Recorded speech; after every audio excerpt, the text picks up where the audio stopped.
Kraftvoll, selbstbewusst und mit einer Ausstrahlung, die man nur schwer ignorieren kann.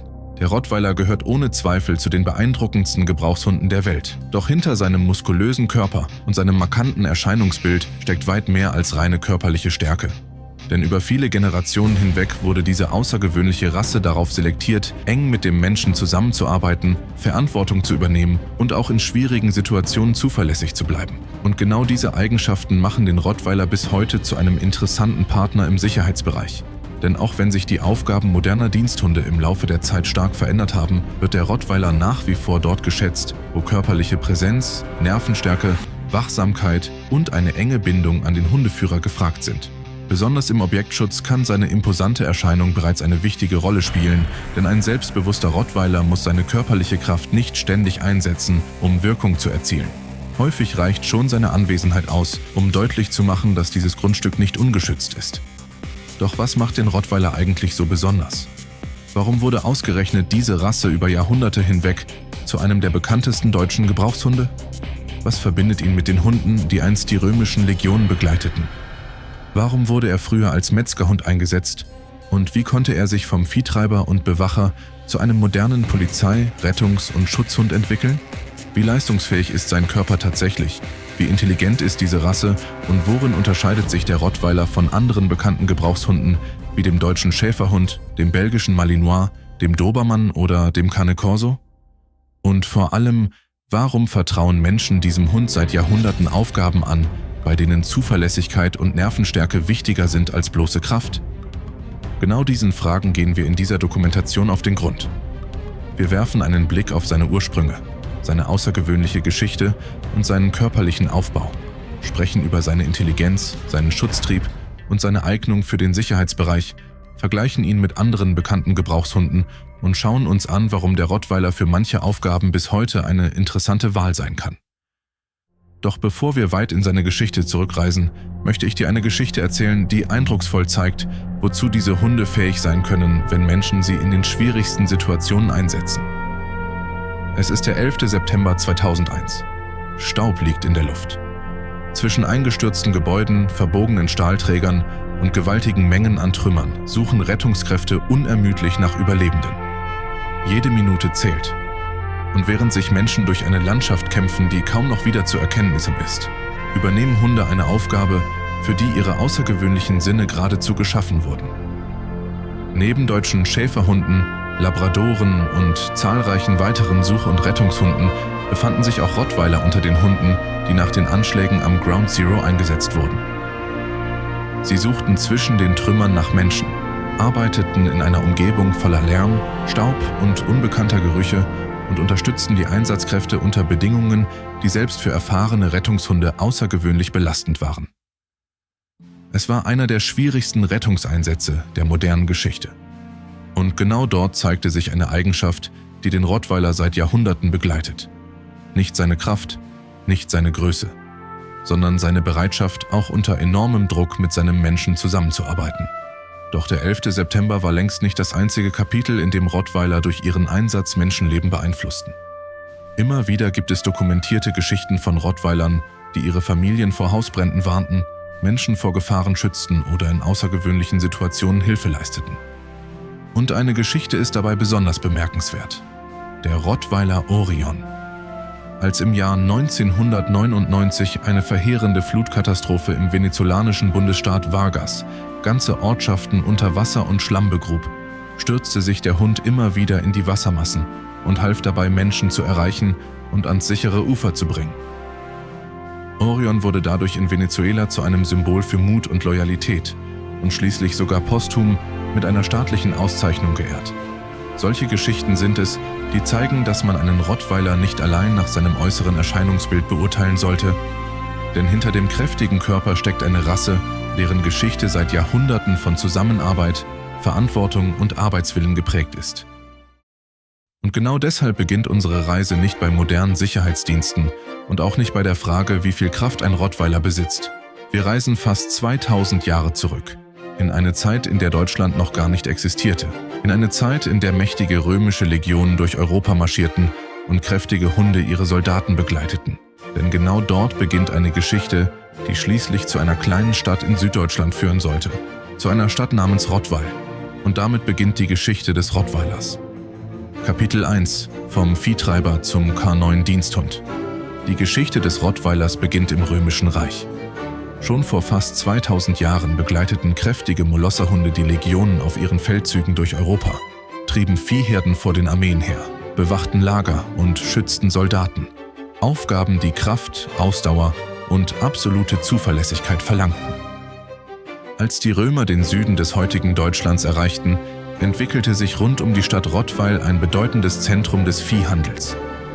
Aus den römischen Treibhunden und einheimischen Arbeitshunden entstand dort eine neue Rasse, die Rinderherden kontrollierte, Eigentum bewachte und ihre Menschen zuverlässig begleitete.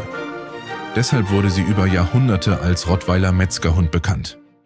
Damals zogen Metzger oft tagelang mit ihren Herden zu den Viehmärkten und kehrten mit erheblichen Geldsummen zurück. Viele trugen ihre gesamten Tageseinnahmen am Halsband ihres Rottweilers, weil kaum ein Räuber bereit war, sich mit einem selbstbewussten und hervorragend ausgebildeten Arbeitshund anzulegen. Genau diese Geschichte zeigt, worauf der Rottweiler ursprünglich gezüchtet wurde. Nicht auf Aggressivität, sondern auf Nervenstärke, Kontrolle und die Fähigkeit, nur dann einzugreifen, wenn es wirklich notwendig war. Mit Beginn der Industrialisierung verlor die Rasse jedoch ihre ursprüngliche Aufgabe. Eisenbahnen ersetzten die Viehtriebe, der Bestand des Rottweilers schrumpfte dramatisch und zeitweise stand die Rasse sogar kurz vor dem Aussterben.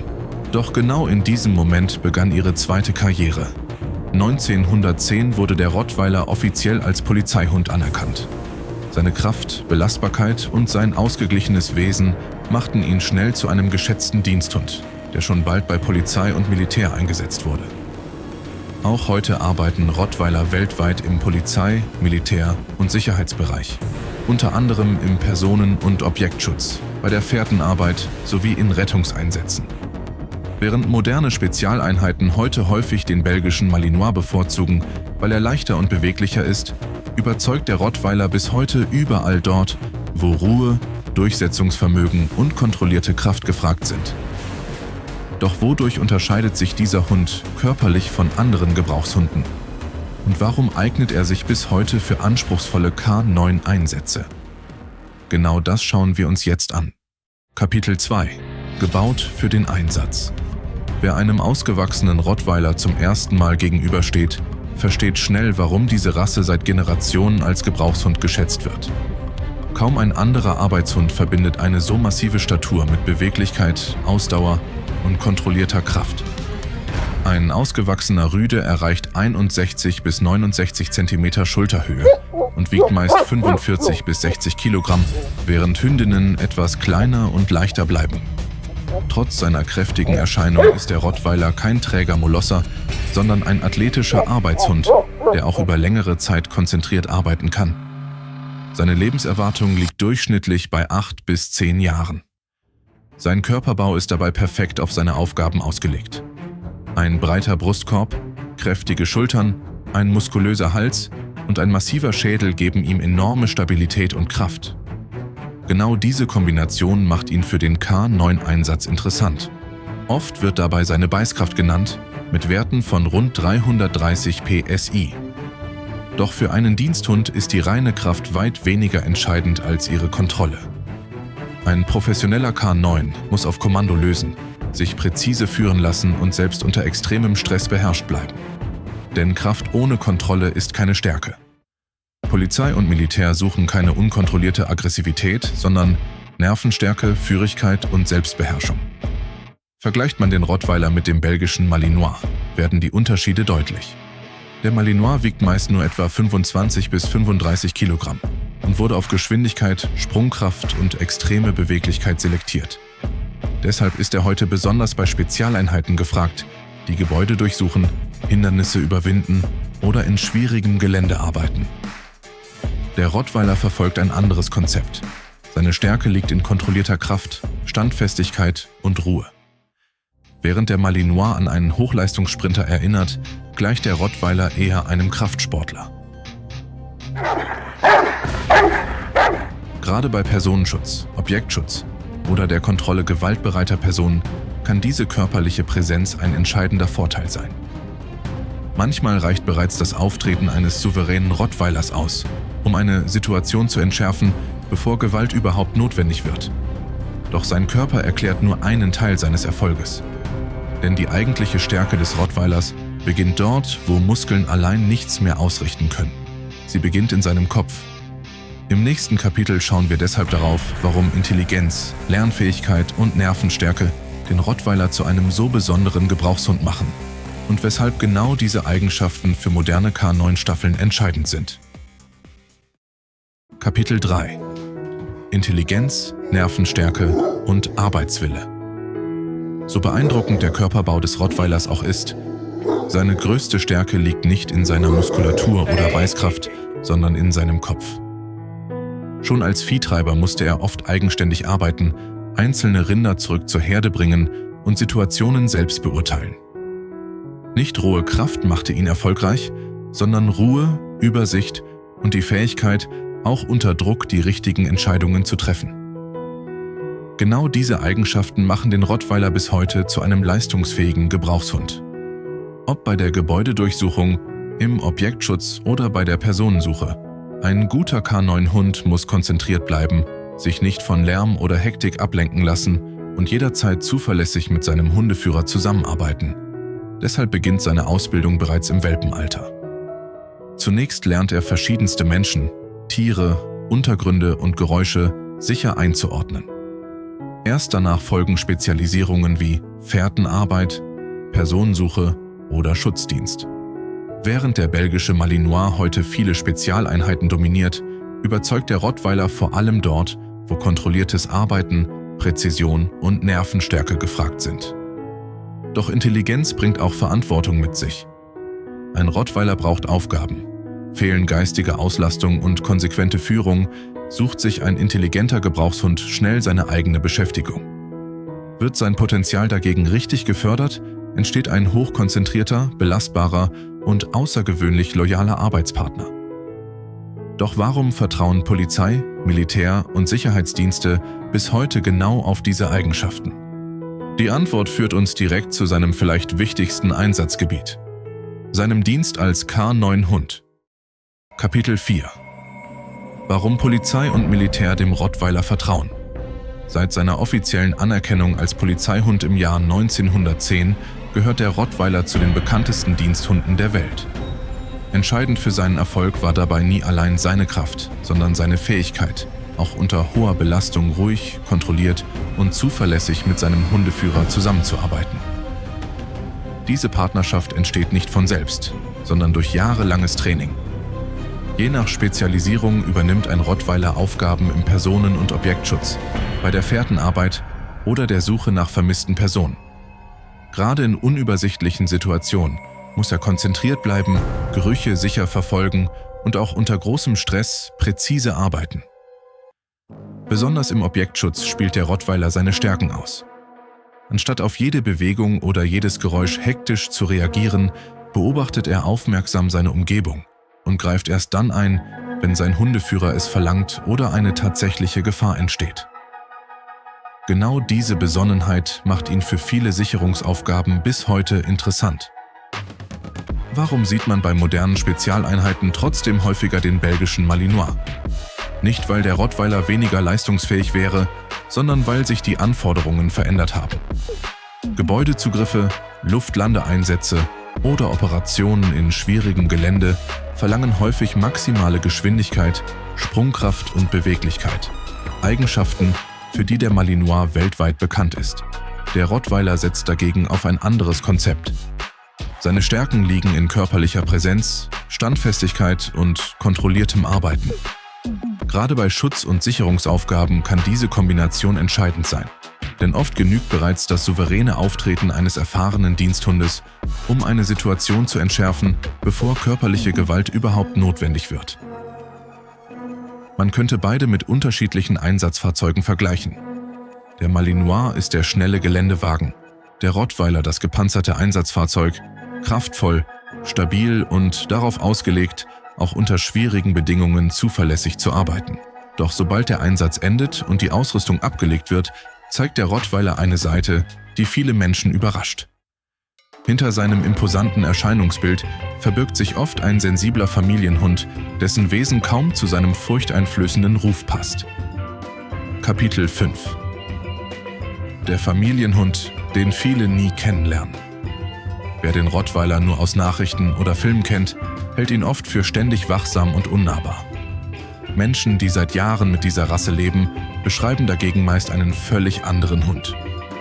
Hinter seiner kraftvollen Erscheinung verbirgt sich häufig ein äußerst familienbezogener Begleiter, der die Nähe seiner Menschen sucht und eine außergewöhnlich enge Bindung zu ihnen aufbaut. Diese Verbundenheit ist kein Zufall.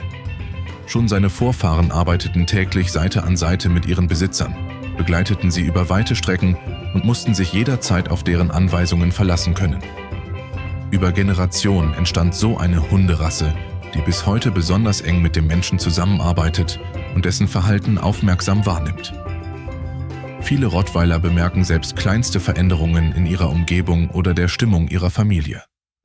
Ob ungewohnte Geräusche in der Nacht oder fremde Personen auf dem Grundstück, sie nehmen solche Situationen oft früh wahr, reagieren dabei jedoch nicht überstürzt. Ein gut sozialisierter Rottweiler beobachtet zunächst und entscheidet erst dann, ob überhaupt Handlungsbedarf besteht.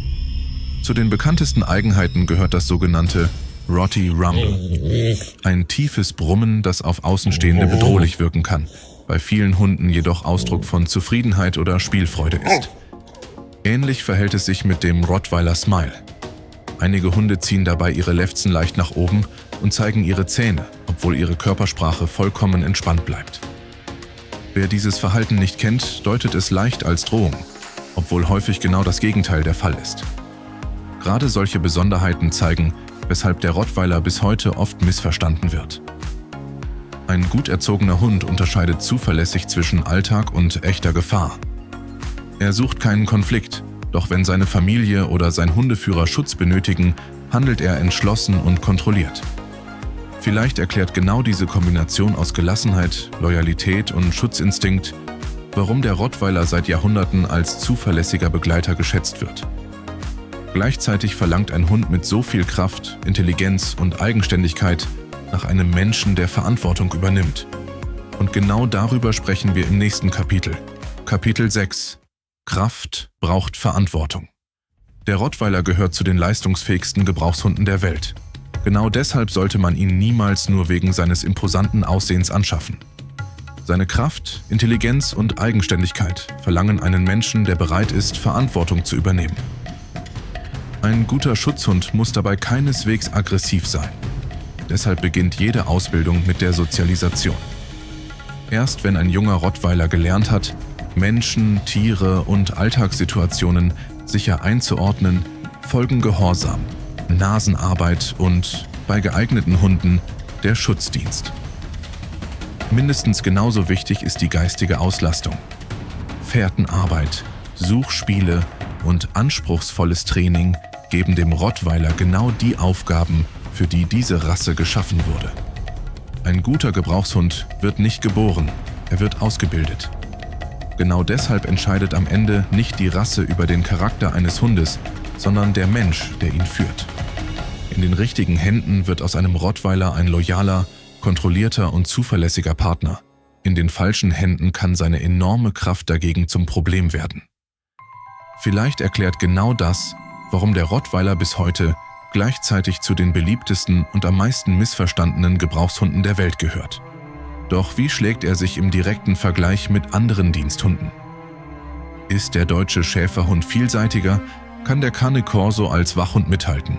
Und warum setzen moderne K9-Einheiten je nach Aufgabe auf unterschiedliche Rassen? Genau das sehen wir uns jetzt an. Kapitel 7 – Rottweiler, deutscher Schäferhund oder Cane Corso. Wer nach dem besten Schutz- oder Diensthund sucht, wird keine eindeutige Antwort finden. Jede dieser Rassen wurde für unterschiedliche Aufgaben gezüchtet und spielt ihre Stärken in ganz verschiedenen Einsatzbereichen aus. Der deutsche Schäferhund gilt bis heute als einer der vielseitigsten Gebrauchshunde der Welt. Seine Lernfähigkeit, Ausdauer und Anpassungsfähigkeit machen ihn seit Jahrzehnten zu einer festen Größe bei Polizei, Militär sowie Such- und Rettungsdiensten. Kaum eine andere Rasse deckt ein so breites Einsatzspektrum ab. Der belgische Malinois hat sich dagegen in den vergangenen Jahrzehnten zum bevorzugten Hund vieler Spezialeinheiten entwickelt. Sein geringeres Gewicht, seine enorme Geschwindigkeit und seine außergewöhnliche Beweglichkeit machen ihn zur ersten Wahl für dynamische Einsätze, bei denen jede Sekunde zählt. Der Rottweiler verfolgt ein anderes Konzept. Seine körperliche Präsenz, hohe Belastbarkeit und sein kontrolliertes Auftreten machen ihn besonders dort wertvoll, wo Abschreckung, Standfestigkeit und Zuverlässigkeit gefragt sind. Gerade im Personen- und Objektschutz kann diese Kombination entscheidende Vorteile bieten. Auch der Cane Corso wird häufig mit dem Rottweiler verglichen. Beide zählen zu den kräftigsten Wachhunden der Welt, unterscheiden sich jedoch deutlich in ihrer ursprünglichen Aufgabe. Während der Cane Corso über Jahrhunderte vor allem Höfe und Grundstücke bewachte, wurde der Rottweiler zusätzlich als Treib-, Schutz- und später als Diensthund eingesetzt. Diese lange Entwicklung als Gebrauchshund prägt sein Wesen bis heute. Am Ende entscheidet deshalb nicht, welche Rasse die stärkste ist. Entscheidend ist, welche Aufgabe sie erfüllen soll. Genau aus diesem Grund setzen moderne K9-Einheiten je nach Einsatz auf unterschiedliche Hunde. Mal zählt Geschwindigkeit, mal Ausdauer, mal körperliche Präsenz. Und genau darin liegt die besondere Stärke des Rottweilers. Doch was bleibt, wenn man auf fast 2000 Jahre Geschichte zurückblickt?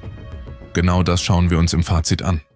Vom Viehtreiber der römischen Legionen bis zum modernen K9-Diensthund zieht sich eine Eigenschaft wie ein roter Faden durch die Geschichte des Rottweilers: seine außergewöhnliche Zuverlässigkeit an der Seite des Menschen. Über fast 2000 Jahre hinweg hat sich seine Aufgabe immer wieder verändert. Vom Treiben großer Viehherden über den Schutz von Eigentum bis hin zu Einsätzen bei Polizei, Militär und Rettungsorganisationen. Doch eines ist geblieben: Der Rottweiler wurde nie dafür gezüchtet, Angst zu verbreiten, sondern Verantwortung zu übernehmen. Seine größte Stärke war nie seine Kraft oder Beißkraft, sondern seine Ruhe, Selbstbeherrschung und die Fähigkeit, auch unter enormem Druck kontrolliert zu handeln. Genau deshalb vertrauen ihm Menschen bis heute Aufgaben an, bei denen Fehler schwerwiegende Folgen haben können. Natürlich ist der Rottweiler kein Hund für jeden. Seine Größe, Kraft und Intelligenz verlangen Erfahrung, Konsequenz und einen Menschen, der bereit ist, Zeit in Ausbildung und Beschäftigung zu investieren. Doch in den richtigen Händen entwickelt sich ein loyaler, kontrollierter und außergewöhnlich zuverlässiger Partner. Vielleicht liegt genau darin das größte Missverständnis dieser Rasse. Viele sehen zuerst ihre Kraft. Wer ihre Geschichte kennt, erkennt ihren Charakter. Und genau deshalb gehört der Rottweiler bis heute zu den beeindruckendsten K9 und Gebrauchshunden der Welt. Schreib jetzt in die Kommentare: Würdest du dich für einen Rottweiler entscheiden oder ist eine andere K9-Rasse dein persönlicher Favorit?